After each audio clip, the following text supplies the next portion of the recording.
The phantom slowly, gravely, silently approached. When it came near him, Scrooge bent down upon his knee, for in the air through which the spirit moved it seemed to scatter gloom and mystery. It was shrouded in a deep black garment which concealed its head, its face, its form, and left nothing of it visible save one outstretched hand. He knew no more, for the spirit neither spoke nor moved. I am in the spirit of Christmas yet to come. Spirit of the future, I fear you more than any spectre I have seen. But as I know your purpose is to do me good, and as I hope to live to be another man than what I was, I am prepared to bear you company. Do it with a thankful heart. Will you not speak to me? It gave him no reply. The hand was pointed straight towards me. Lead on, the night is waning fast, and it is precious time to me, I know. Lead on, spirit. They scarcely seemed to enter the city, for the city rather seemed to spring up about them. But there they were, in the heart of it, on change, amongst the merchants. The spirit stopped beside one little knot of businessmen. Observing that the hand was pointed at them, Scrooge advanced to hear their talk. "No," said a great fat man with a monstrous chin. "I don't know much about it either way. I only know that he's dead." "When did he die?" inquired another. "Last night, I believe." "Why, what was the matter with him? I thought he'd never die." "God knows," said the fat man with the chin, with a yawn. "What's he done with all his money?" asked a red-faced gentleman. "Haven't heard. Company, perhaps. He hasn't left it to me. That's all I know. Bye-bye." Scrooge was at first inclined to be surprised that the spirit should attach importance to conversation apparently so trivial. But, feeling assured that it must have some hidden purpose, he set himself to consider what it was likely to be. It could scarcely be supposed to have any bearing on the death of his old partner, for that was past, and this ghost's province was the future. He looked about in that very place for his own image, but another man stood in his accustomed corner, and though the clock pointed to his usual time of day for being there, he saw no likeness of himself among the multitudes that poured in through the porch.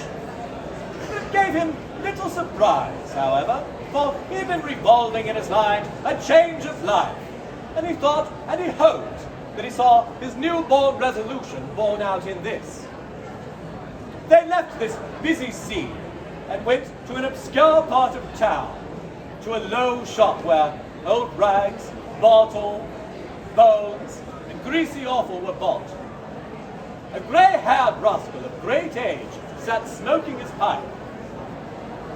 Scrooge and the Phantom came into the presence of this man, just as a woman with a heavy bundle slunk into the shop.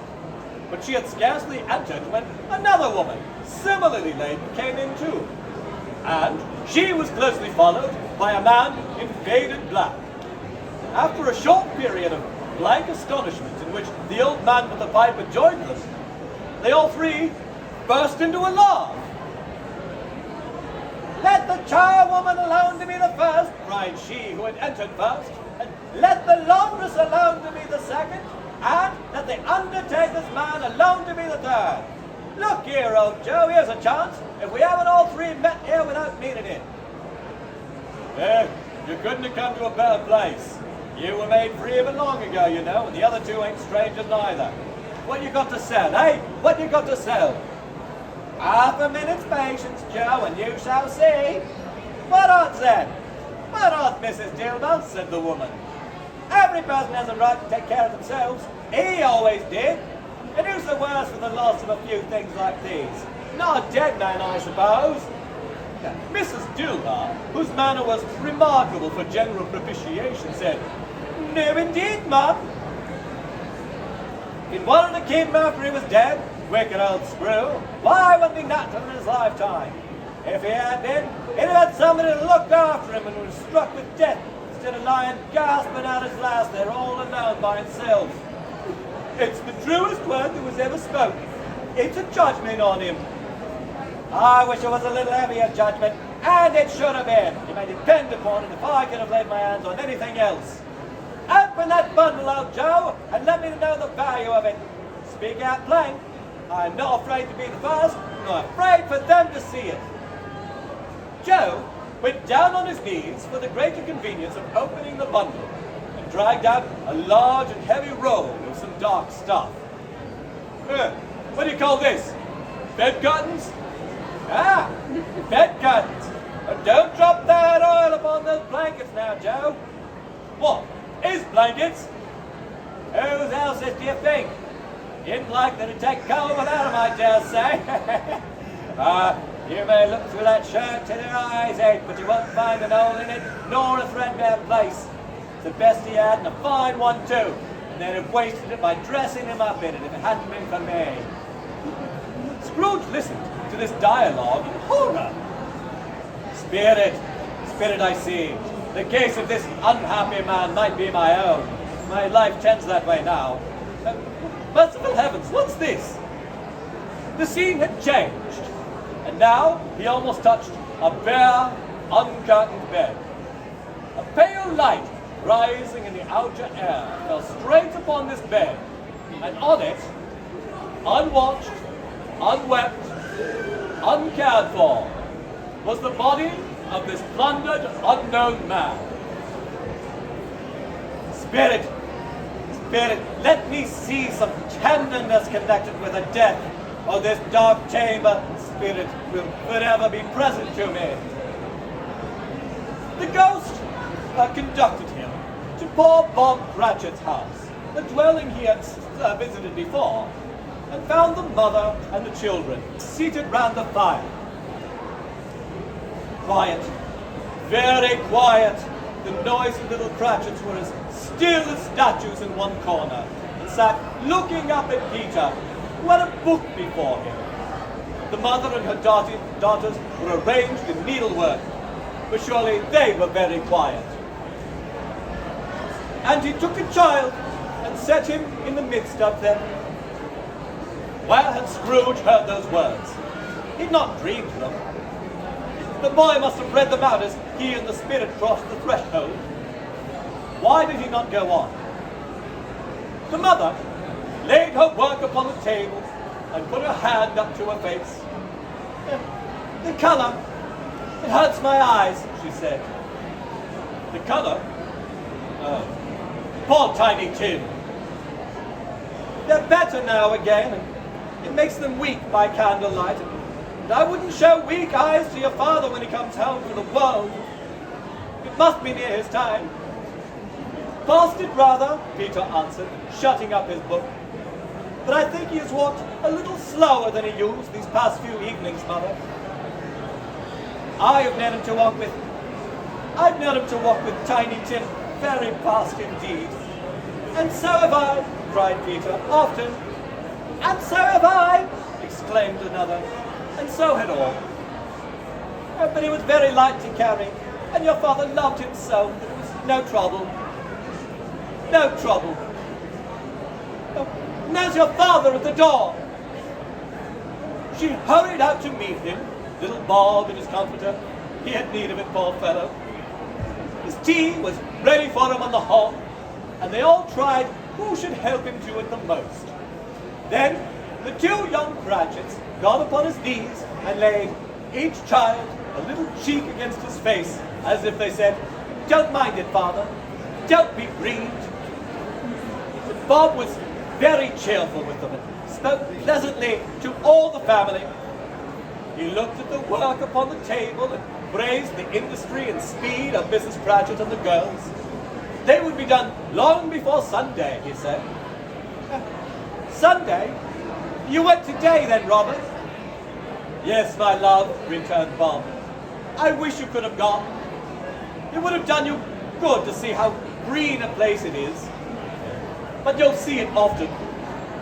I promised him that I would walk there on a Sunday. My little child. My little child. He broke down all at once. He couldn't help it. And if he could have helped it, he and his child would have been further apart, perhaps, than they were. Spectre, said Scrooge, something informs me that our parting is at hand. I know it, but I know not how.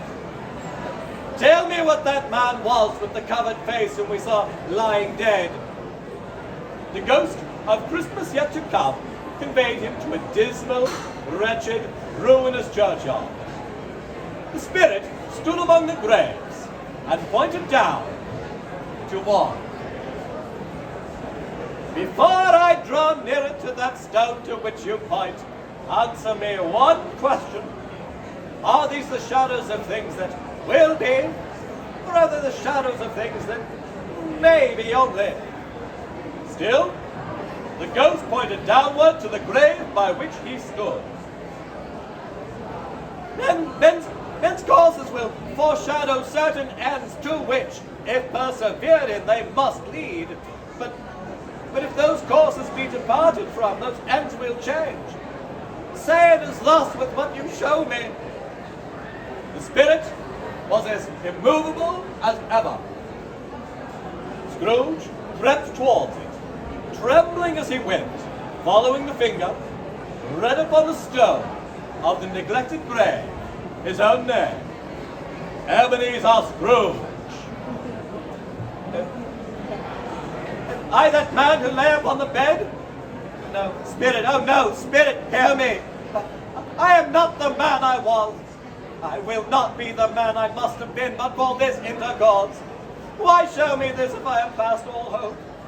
Show me that I may yet change these shadows you have shown me by an altered life. For the first time, the kind hand faltered. I will honor Christmas in my heart and try to keep it all the year. I will live in the past, the present, and the future. The spirit of all three shall strive within me. I will not shut out the lessons that they teach. Oh, tell me that I may sponge away the writing on this stone.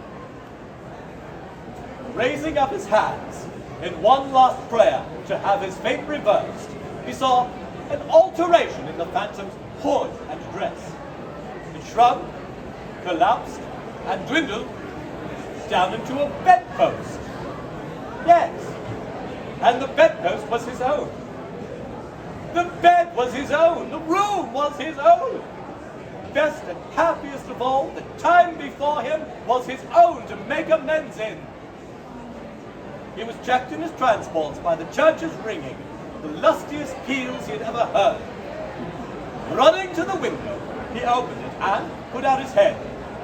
No fog, no mist, no light, clear, bright, stirring, golden day. What's today? Said Scrooge, calling downward to a boy in Sunday clothes who perhaps had loitered in to look about him. Eh? What's today, my fine fellow? Today? Why, it's Christmas Day. It's Christmas Day. I haven't missed it. Hello, my fine fellow. Hello.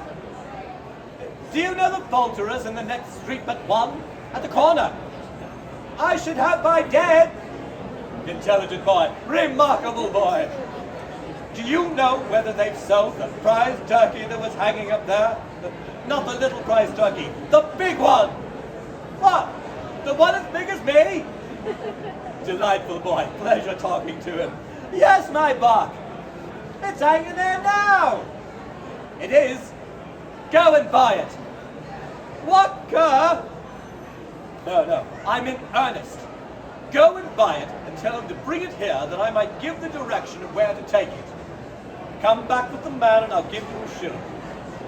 Come back with him in less than 5 minutes, I'll give you half a crown. The boy was off like a shot. I'll send it to Bob Cratchit's. He shan't know who sends it. It's twice the size of Tiny Tim. The hand in which he wrote the address was not a steady one, but write it he did somehow. He went downstairs to open the street door, ready for the coming of the poulterer's man. It was a turkey. He never could have stood upon his legs, that bird. He would have snapped him off like sticks of sealing wax. Scrooge dressed himself all in his best, and at last got out into the streets. The people were by this time pouring forth, as he had seen with the ghost of Christmas present, and, walking with his hands behind him, Scrooge regarded every one with a delighted smile. He looked so irresistibly pleasant in a word that 3 or 4 good-natured fellows said, "Good morning, sir. A Merry Christmas to you." And Scrooge said, often afterwards, that of all the blithe sounds he had ever heard, those were the blithest in his ears. In the afternoon, he turned the steps towards his nephew's house. He passed the door a dozen times before he had the courage to go up and knock. But he made a dash and did it. "Is your master at home, my dear?" said Scrooge to the girl. "Yes, sir." "Nice girl, very. Where is he, my love?" "He's in the dining room along with mistress." "He knows me," said Scrooge, with his hand already in the dining room lock. "I'll go in there, my dear." "Fred? But bless my soul, who's that?" "It's I, your Uncle Scrooge. I've come to dinner." "Will you let me in, Fred?" "Let him in? It's a mercy he didn't shake his whole arm off. He was at home in 5 minutes. Nothing could be heartier. His niece looked just the same. So did Topper when he came. So did the plump sister when she came. So did everyone when they came. Wonderful party, wonderful games, wonderful unanimity, wonderful happiness. But he was early at the office next morning. Oh, he was early there. If he could only be there first and catch Bob Cratchit coming late. That was the thing he had his heart set upon. And he did it. The clock struck 9. No Bob. 1:15. No Bob. Bob was a full 18 minutes and a half past his time.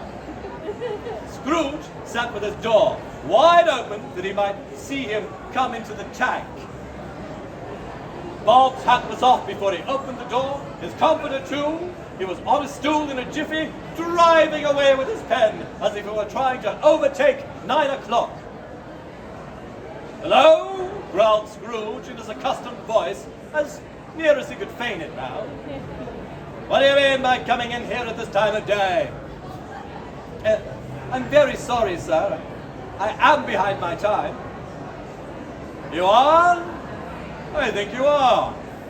Step this way, if you please." "It's only once a year, sir. It shall not be repeated. I was making rather merry yesterday, sir."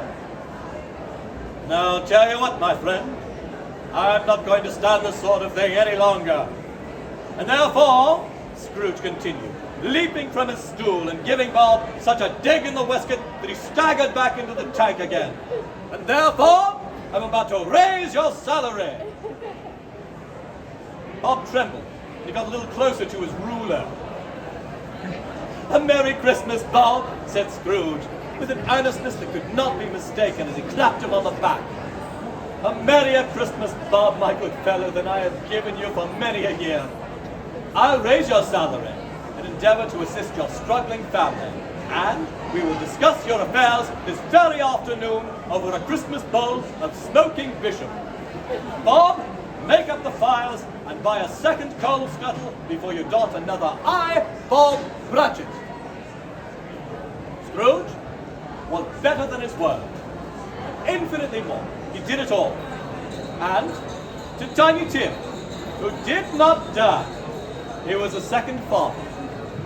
He became as good a friend, as good a master, and as good a man as the good old city knew, or any other good old city, town, or borough in the good old world. Some people laughed to see the alteration in him. but his own heart laughed, and that was quite enough for him. He had no further intercourse with spirits, but lived in that prospect upon the total abstinence principle ever afterwards. And it was always said of him that he knew how to keep Christmas well if any man alive possessed that knowledge. May that be truly said of us and all of us. And as Tiny Tim served, God bless us, everyone.